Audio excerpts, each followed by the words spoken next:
You're listening to the Turn Autism Around podcast. I'm your host, Dr. Mary Barbera, and I am thrilled to interview Lisa, who is the mom to 3 children, 2 of who have autism.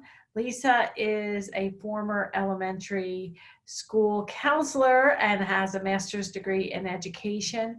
We are going to talk about both of her children with autism, but especially talk about her oldest son's journey with autism and needing placement outside of the home as he's gotten older and had more severe problem behaviors. So we are going to get to all that in a second. Before we do, I also want to tell you that Lisa is a freelance writer and has a blog called Lightning Strikes, which has detailed some of her journey as well. So Lisa is a friend of mine and a former client's mom from many years ago. So she really has a very nice way of presenting not only the challenges, but also some of the suggestions that might help, even if you don't have a child with severe autism. So let's get to this important interview with Lisa.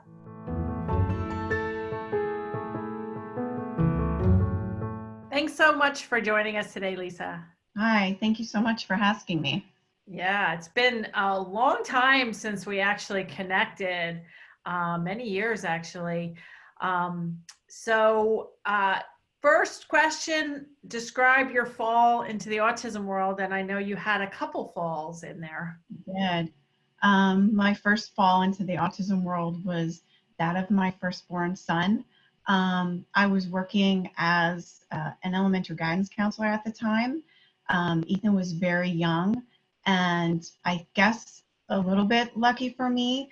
I had access to like speech therapists and occupational therapists that I was working with, and could kind of ask them, because he was my firstborn, this doesn't seem exactly right to me. What would you suggest I do? So luckily for me, I was able to get Ethan into early intervention by the time he was somewhere between like 13 and 14 months, which is fairly early. And he actually was diagnosed at 22 months of age, which I think back then might be pretty early as well. Yeah, what year was that? Back in 2002, that would have been. So yeah, we started with early intervention, speech therapy, and it was suggested that he get screened by the developmental pediatrician. So he was diagnosed, and also luckily for us, in the area that we still live in, there was a brand new private school that was just within maybe like a year or so of being open, exclusively for kids on the autism spectrum.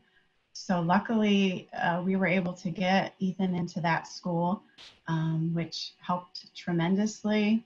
But that school wasn't for when he was younger than kindergarten, right? He actually started at that school when he was 3. Okay, so they had a preschool program. Okay. They did, yeah. And I'm not even sure if they called it a preschool program back then. I think now they have more of an actual program, but he was in the school age program, which is all ABA based. So he was able to get 30 some hours of ABA therapy per week through school. And they also had like a home component where I think it was 5 hours per week back then, where one of the individuals that worked in his classroom would come to the home, which was great too. So yeah, and we met briefly because Lucas and Ethan actually were at the same school. It's only a couple minutes from your house, but it was more than an hour away from my house. And when he was halfway through kindergarten, Lucas into for all of first grade, he was bused to the private ABA school. And that's where I met Lisa very casually, because Ethan is now 19 and Lucas is 24. He just turned 24. So quite a few years younger, but we did meet briefly. Okay, so then fast forward, and your next fall into the autism world was with your daughter. Yes, and I have to say that with my daughter, autism was not even on my radar, and it should have been, but it wasn't. I had had a typical son in between, my firstborn and my daughter, and she was a girl, so I thought, what are the chances? And she was in speech therapy as well. My middle guy, who's neurotypical, was in speech therapy too. And it was actually the speech therapist that said to me the one day, I think you should have Mia screen for autism. And I mean, I'm telling you, it just wasn't, I don't think maybe I could consider it. Um, and sure enough, yeah, she was diagnosed, I think about like 25 months. Um, so, and I, obviously I contacted, you were one of the first people I contacted, and I was so completely shell shocked when I contacted you, and you were so very helpful. And I think you came out to my house like within weeks. You set up a time to come out, and we started her on a program, right away. Yeah. Well, I remember you contacting me. I think I was actually in an airport on the way back from an ABAI conference back in 2010. And I had just resigned or said I wasn't going to renew my contract for the Pennsylvania Verbal Behavior Project because I was trying to finish up my PhD. And my real passion was going to be to try to get these school age procedures, which I had spent 7 years working with teachers and speech therapists and OTs. I was going to try to get that and flip that into the early intervention world. And so your call came at a very opportune time I think for both of us. Yeah. I had more time, and you had you didn't have any funding though.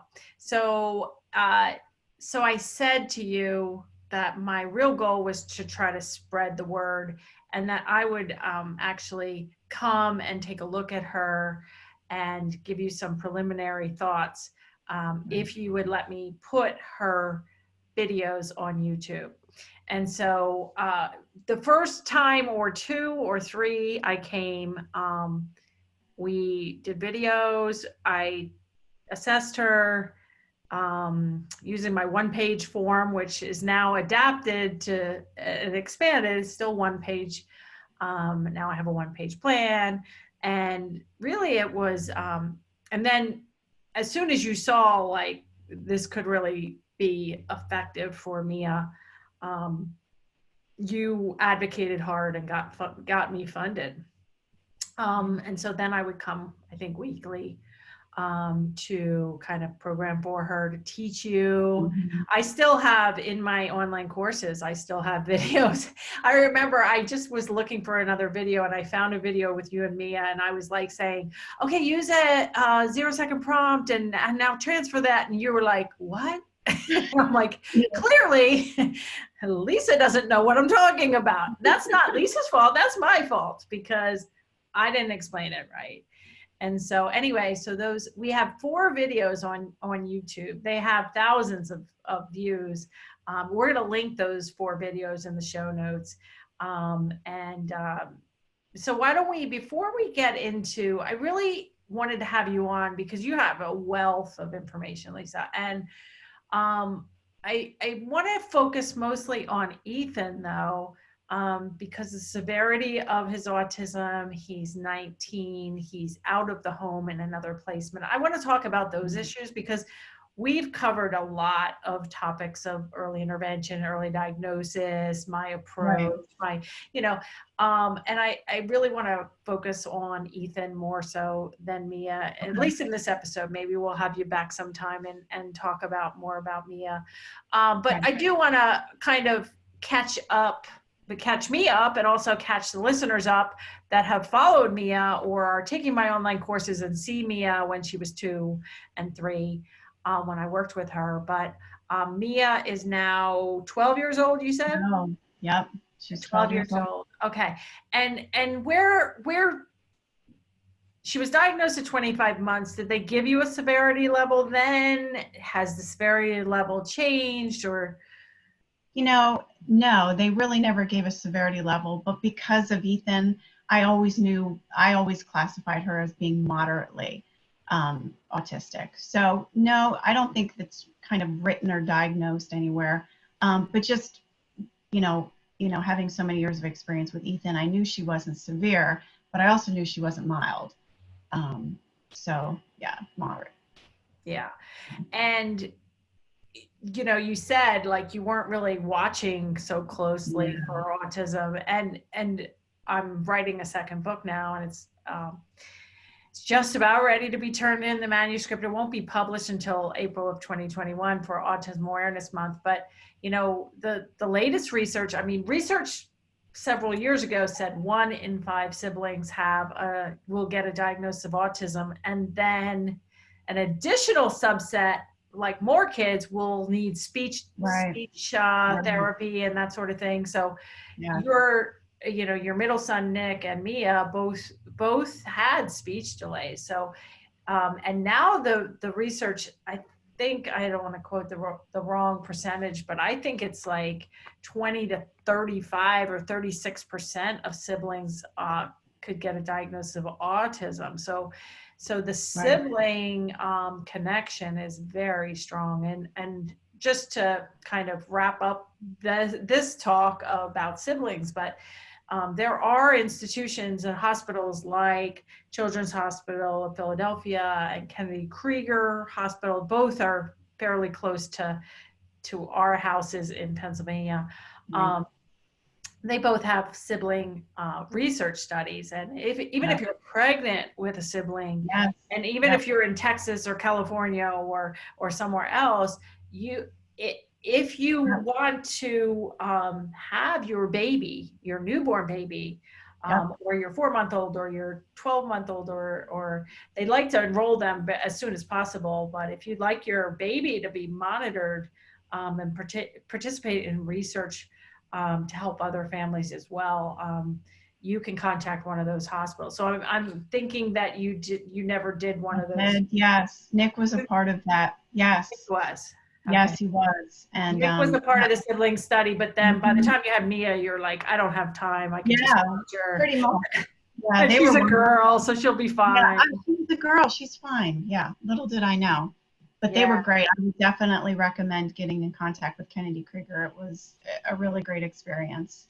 Okay, and good. he was only assessed twice. I think by the time we did the 6-month, and I think it was the 12-month, and they really didn't even think he needed to come back for like the third assessment. They said that he was, and so for me getting him in speech therapy, he was actually discharged after a few months because he was clearly not needing it. So, but for me, having him hooked up with both early intervention and Kennedy Krieger was such a great peace of mind to know that I was doing everything I needed to. And so when I, didn't need anything for any therapy for Nick anymore, I felt, confident that I had done what I needed to do. So yes, if you, contact Kennedy Krieger, they're great. Yeah, if you're within driving distance. I don't know.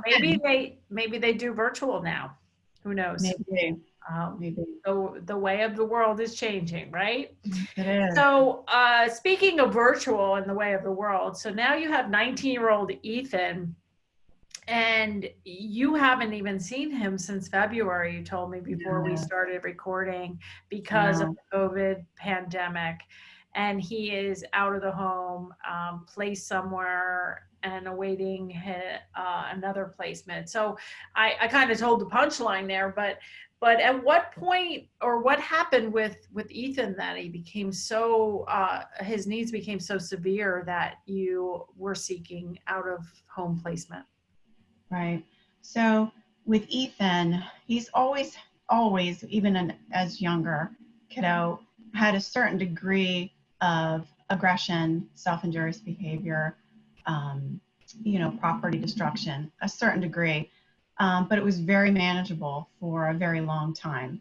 By the time he was about, I would say like 17 and a half years old, it went from Ethan being aggressive, maybe biting, scratching, grabbing.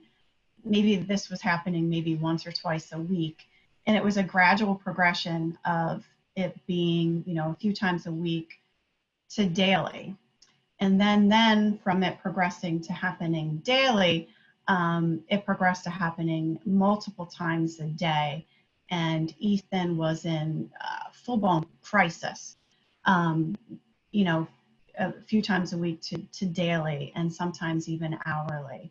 So along the way, we were doing a lot of things like medication management, change in meds, all kinds of things, behavioral approach at his school.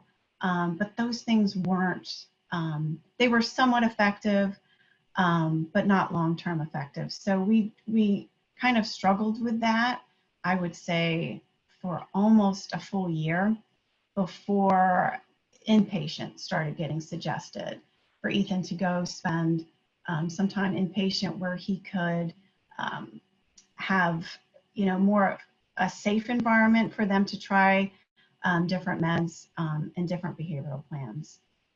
When you say inpatient, is that a hospital? Is that a hospital for kids with autism, or what is it?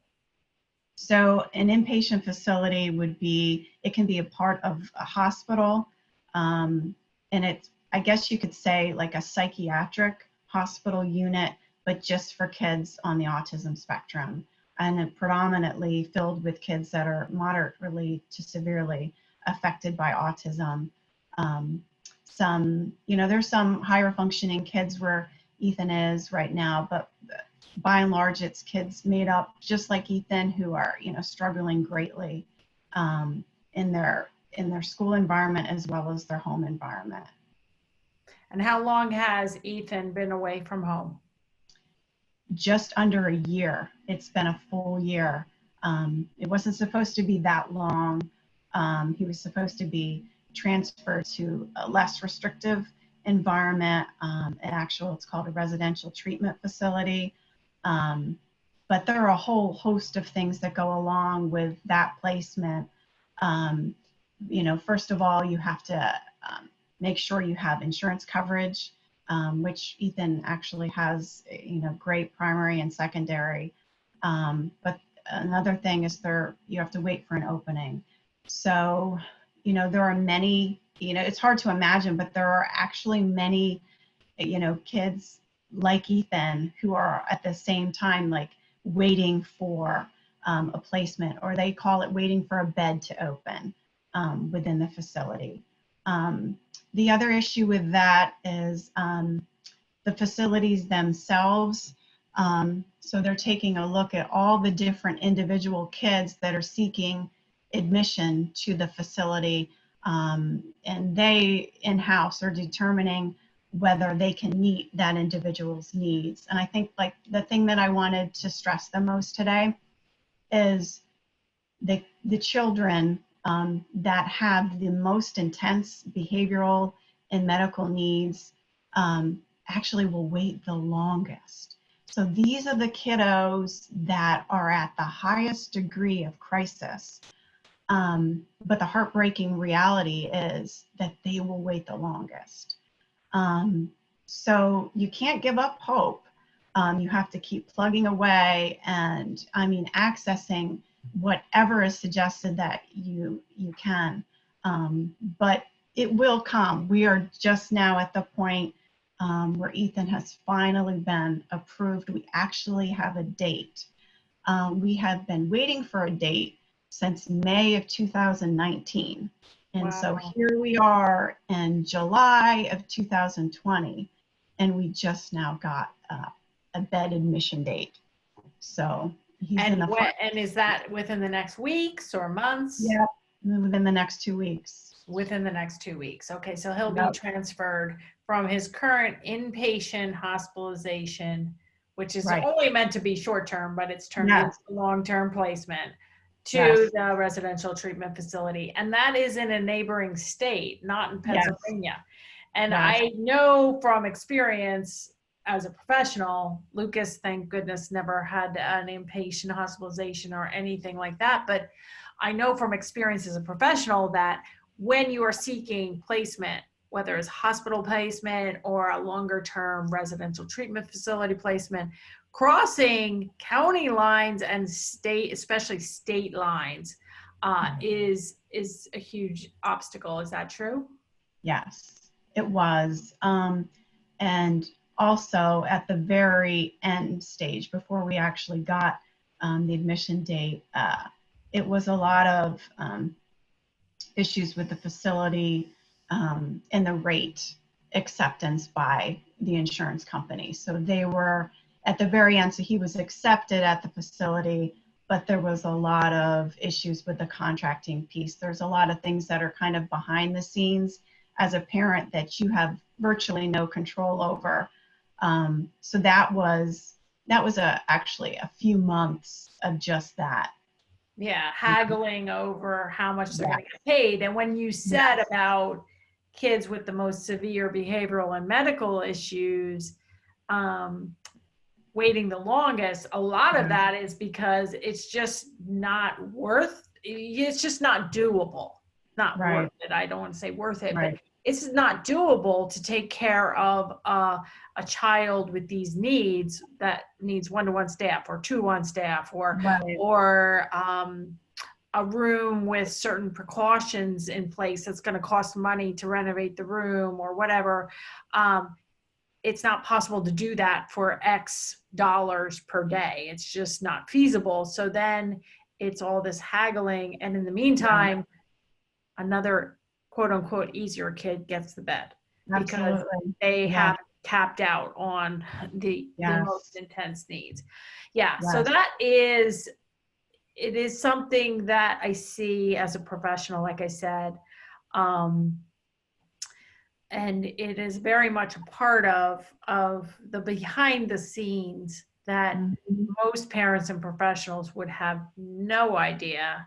Right. And I talk a ton about, as I'm finishing up my manuscript, I'm talking a lot about the wait list for a diagnosis, the wait list for speech therapy to start with a little child, the wait list for ABA therapy for a school, but I think, and I think you would probably agree, that the wait lists as kids get older, especially those with significant needs, are horrendous.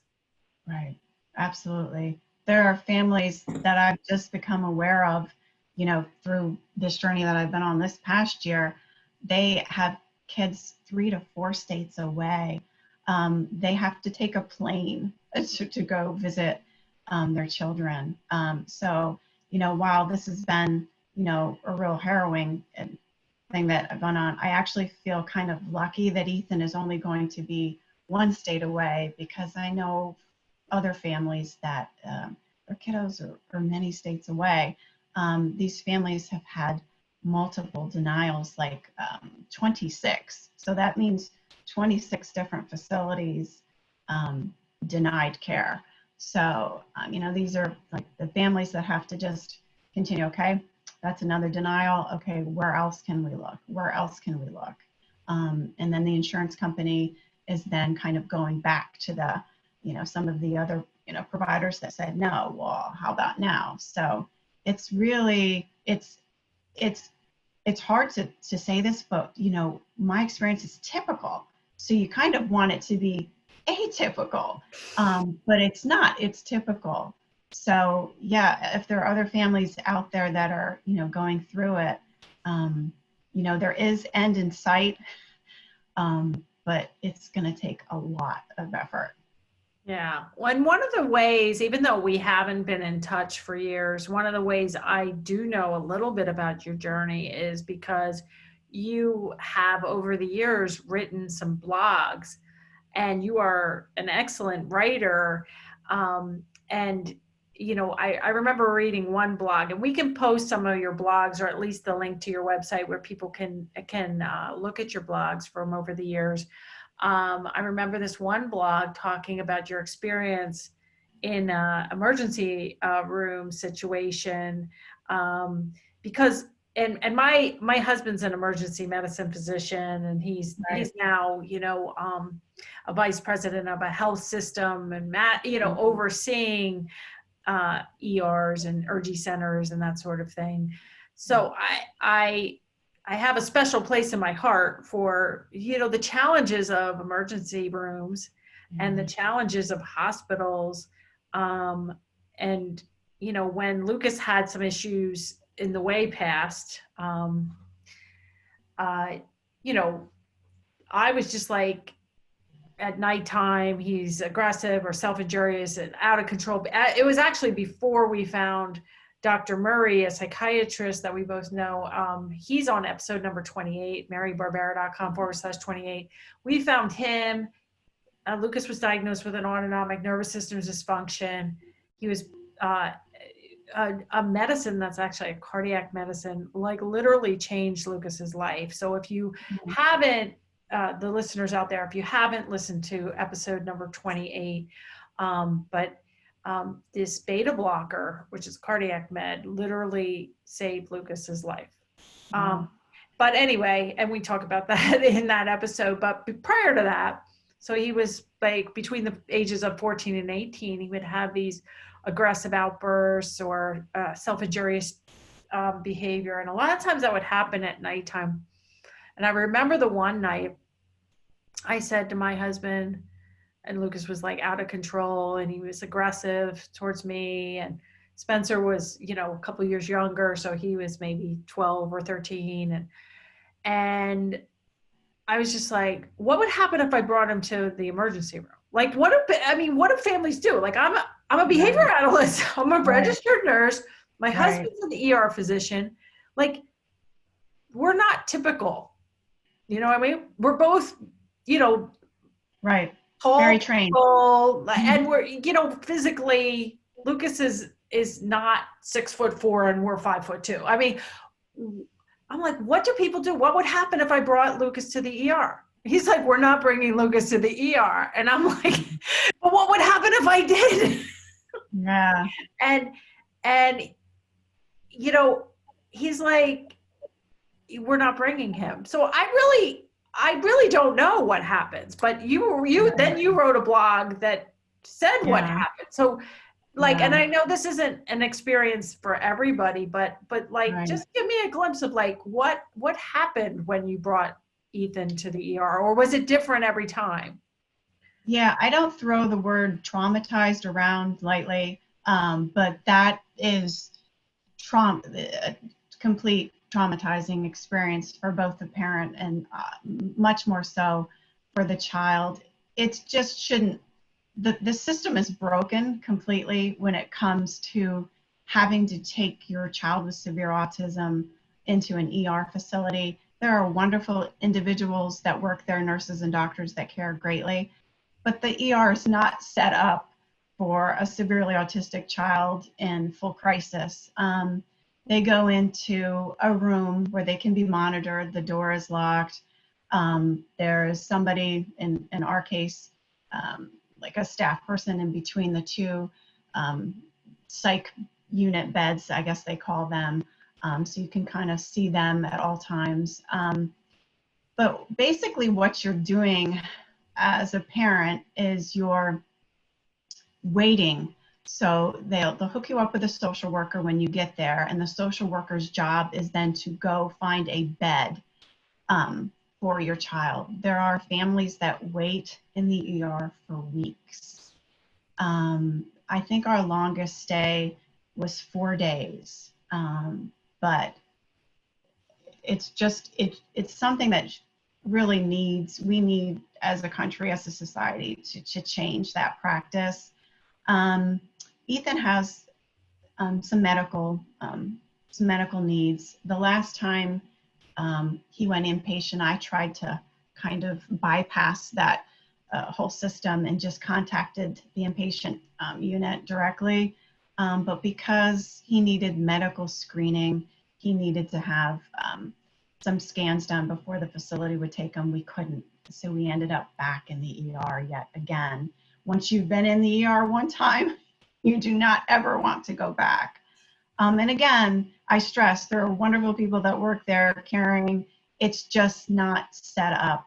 Right. And I'm sure every ER is different too, Right. in terms of what they do have. And in terms of psychiatric, like I know the hospital nearby us has a new like psych part of the ER that's like Right. separate, more state of the art. So we don't want to like throw every ER across the United States under the bus. And it's not, it's no one's fault, like you're saying. It's like a systems issue. And even for psychiatric patients who are fully comprehend everything, who are in crisis, it's one set of issues. And then to have a child, and then a severely autistic child who's in crisis with a parent, that's accompanying them, it just makes it all the more complicated.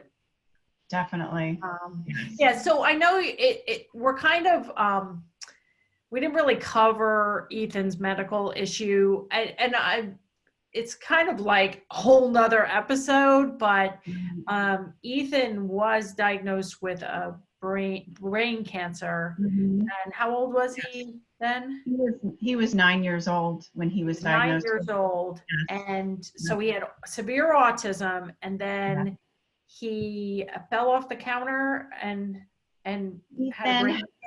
He was really unbalanced for a few days. He had some reflux in the morning. So we had taken him to, the gastroenterologist to increase that. Come to find out later, the balance issues, the throwing up in the morning were actually signs of a brain tumor, if you can, believe that. The day he was actually diagnosed, he was so unsteady, and Ethan liked to walk on the counters.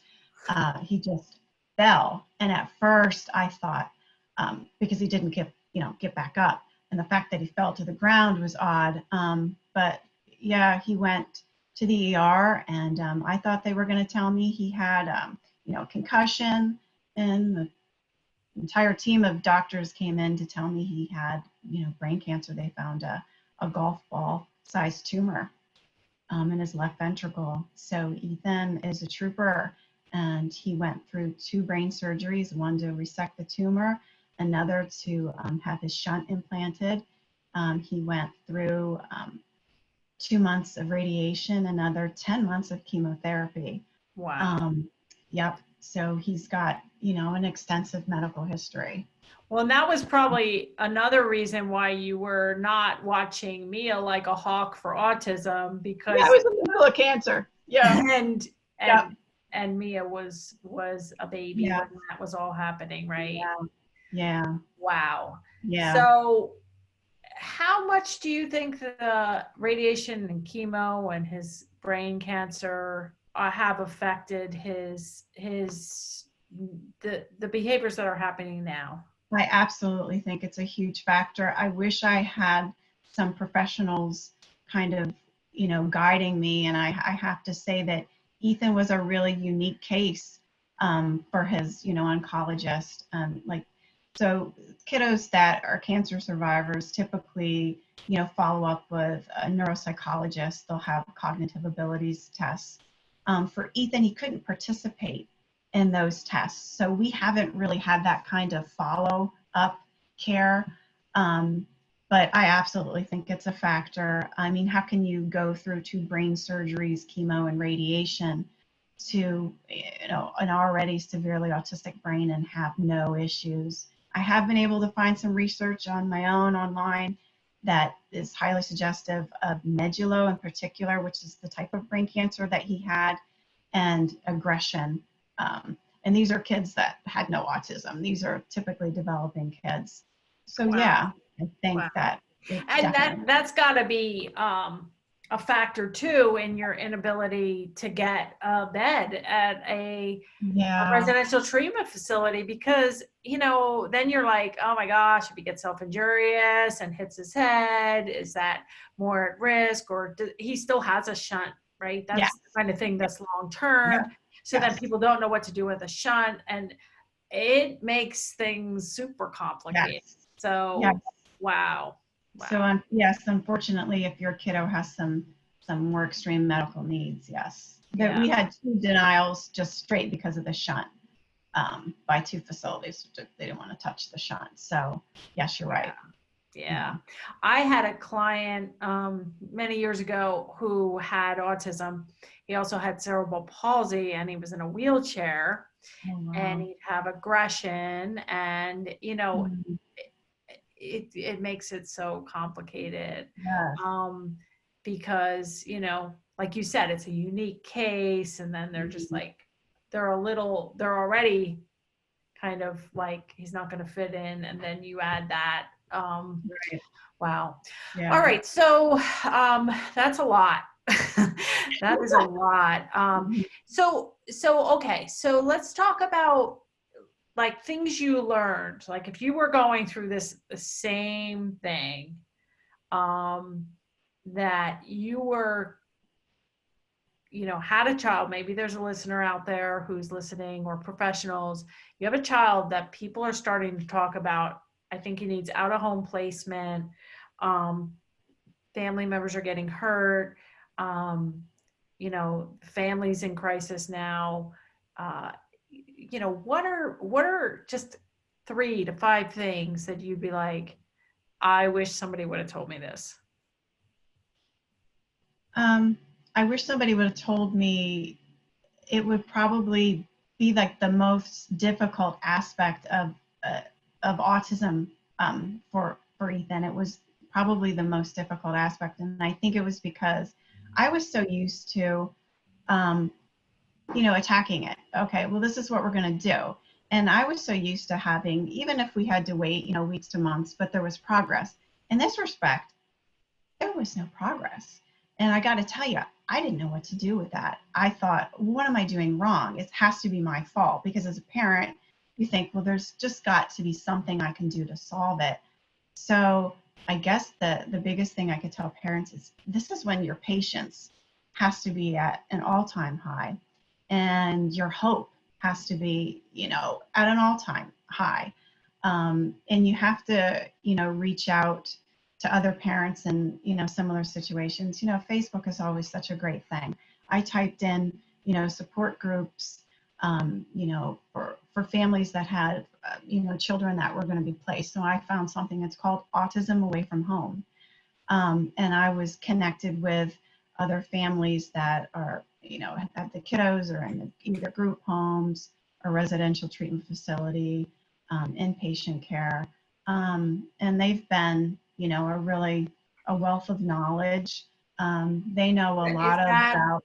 is that a Facebook group, Autism Away from Yes. Home? Yep, Okay. it's a Facebook group. It's called Autism Away from Home. Okay. And it has, families from all over the country, from West Coast to East Coast.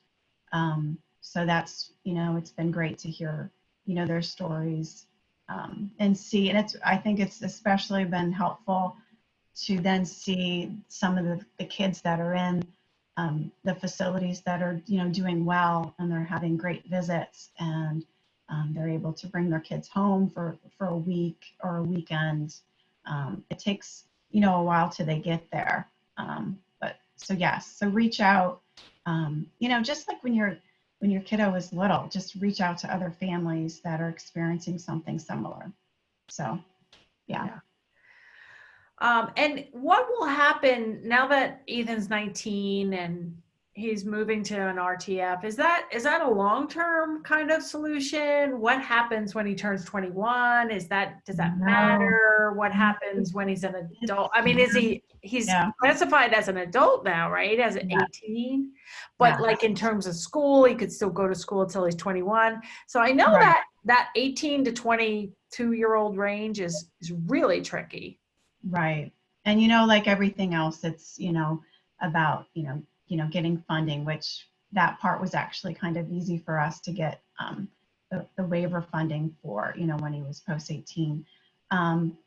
But no, he will be able to stay where he is now headed until he's 21. So I am actually unsure of whether that means throughout, until he turns 22, or at age 21, do we then, need to start finding When's his birthday? November. So he'll Okay, be so 20. Yeah. yeah, the way school age systems work is if he turns 21 in November, he would be able to finish all the way through June. Okay. Yeah, Good that's to the know. way, at least it works in Pennsylvania. Lucas is a July birthday, so he was done in the summer. Okay. All right.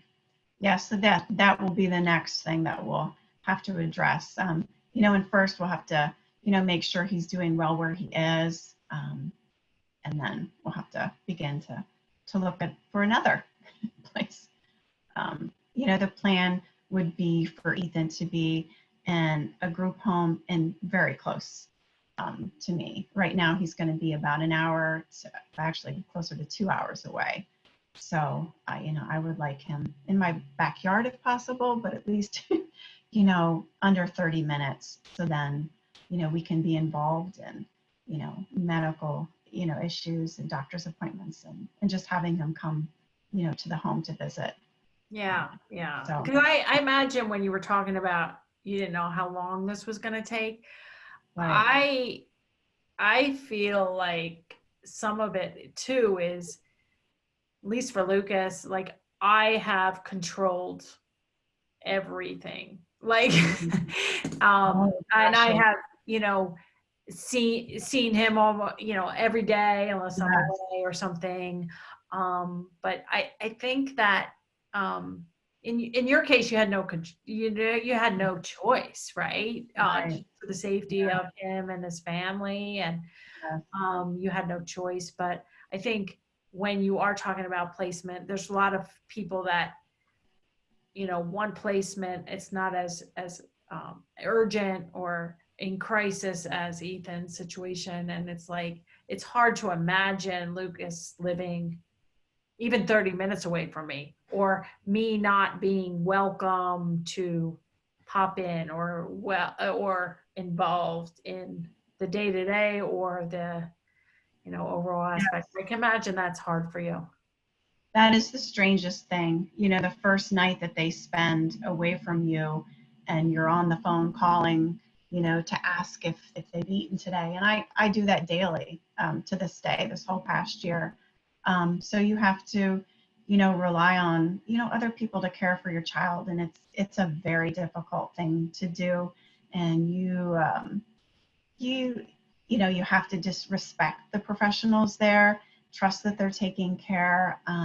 I suggest you can develop good relationships with them. The Ethan's primary therapist where he is right now, I absolutely love her. I text with her, and she'll say he's having a great day, this is what he did. And she facilitates Zoom sessions for us with Ethan, so we're able to stay connected to him, even though he pushes the camera away often, but at least I can physically see him. And that's been especially, helpful right now when we can't physically go there Yeah. because of COVID. But Yeah. And yes, it's really hard. I know Lucas doesn't, I mean, he doesn't understand what COVID no, is or why things are closed, but he knows things are closed. And so that just, like, all of these things just add another layer of complexity.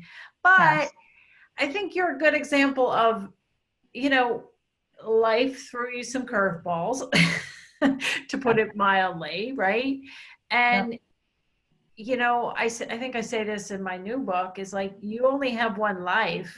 mm-hmm. And so you still have to, even though you have all these challenges with Ethan, you have your typically developing son, you have Mia, you have your own life. I'm not sure if you're working or what you're doing too, but it's like, you have to focus on living a happy life yourself. Right, So part of my podcast goals are for parents and professionals to be less stressed, lead happier lives, even if the world around you seems to be in right. turmoil. So what do you do for stress relief or self-care, and to manage to have coped with so many issues? I think it was interesting when Ethan, the first few months after he was, in inpatient, I had to kind of learn not to be in like constant crisis mode. I was still functioning. So that's kind of part of the process I've been undergoing this past year too. I started counseling for myself for the first time. I started yoga classes, meditation. I got into being more creative. Like I let go of some of the writing piece, and I got more into kind of physical work. I do furniture rehab, which I absolutely love, projects to keep me focused and to have a sense of accomplishment. So it's just a different creative side. And I still write occasionally, but I do more for myself instead of like publishing it. So yes, it's really important to take care of yourself so you can take care of your kids. But I definitely think that when you're functioning the way that we had for so long, you really lose sight of that, because when you're in a survival mode, you're not thinking about, should I do yoga tomorrow morning, or how about if I hop on and write a little blog post? You're in such like survival mode. So it took a few months for me to kind of come out of that and to be more, thoughtful and creative about what I'm doing. Mia still requires, a decent amount of care. So, even though that Ethan is not in the home right now, I'm still doing, quite a bit with my daughter. So yeah, I think it's important to take care of yourself however you can, and counseling is a great thing. Yeah, I like that tip. I do think that everyone could benefit from counseling, and I love the fact that you're doing yoga and you've gotten into redoing furniture, and I think all of those things really help. And I think you also, maybe it's some of your background as a counselor, and you're just very calm and Yeah. uh, and and thoughtful. And I like the fact that you have a good relationship with the caregivers at Ethan's current place. I'm sure you're going to be really trying hard as he transitions to the new place to develop good relationships. But that's a strain. Now you have to get into pairing yourself with reinforcement with those people, not being too overbearing, not, they are going to have a different system. They might not allow text. But if you get into this, what if, oh my God, that's going to be so stressful. It's like, you just have to let the process happen. You're going to go through it. You're going to survive. You're going to be happy in the end. Ethan's going to be as safe as possible, as independent as possible, and as happy as possible.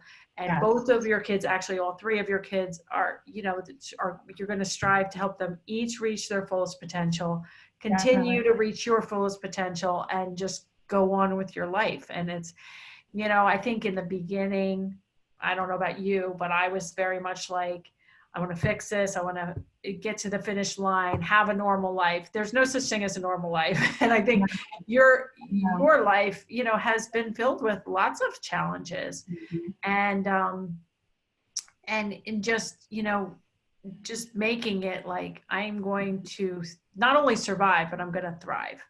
And I think that is a great message to end with. Absolutely. Thank you. Yeah. No, thank you for your time. It's been great to catch up. And I think this discussion about inpatient and out-of-home placement will really help a lot of people around the country and around the world, and begin to have the discussion about some of the challenges that are involved. So thanks so much for your time. And I will say a prayer that Ethan's transitioning goes well, and hope to catch up with you again soon.